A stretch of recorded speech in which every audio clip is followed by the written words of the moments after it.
Stéphane, Oui, nous dire, dis-moi si. est-ce que tu peux nous dire qu'est-ce qui a présidé au choix de cette photographie qui est de toi?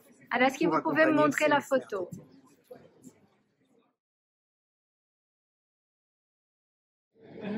Alors cette photographie, je l'ai faite. C'est une rencontre de hasard, comme toutes les rencontres évidemment. C'est une photographie d'un objet que j'ai vu dans un musée précolombien.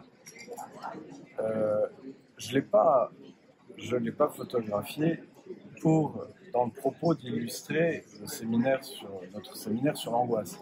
Mais pourquoi elle m'a paru convenir?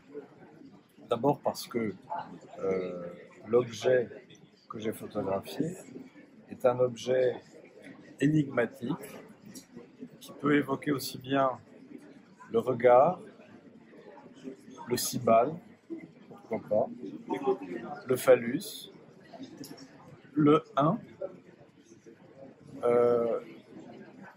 et qui fait aussi énigme. C'est un objet énigmatique.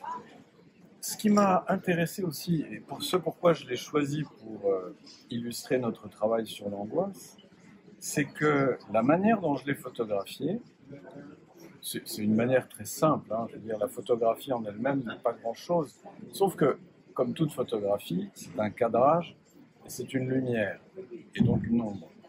Et c'est cadré de façon très sobre, de façon à faire apparaître vraiment, de manière presque inquiétante, la présence, j'allais dire pure, c'est jamais pur, mais la présence de l'objet.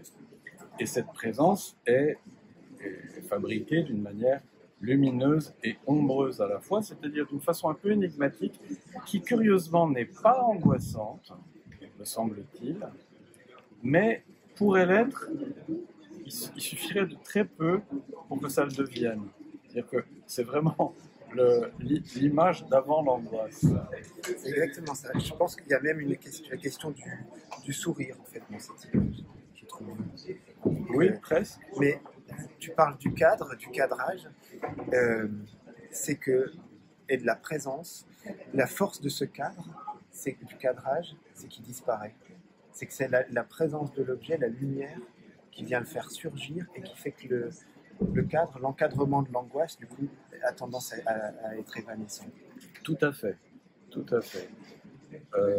Oui, d'ailleurs, l'angoisse, c'est bien lié à la disparition de l'encadrement.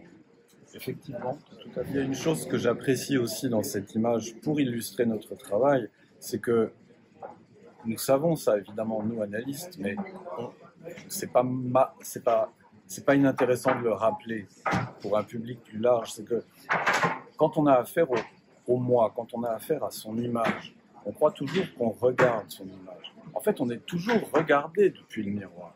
Et cette image montre bien quelque chose de ce qui nous regarde dans notre propre reflet. C'est ça que j'avais trouvé intéressant quand j'ai rencontré cet objet. Voilà. Voilà.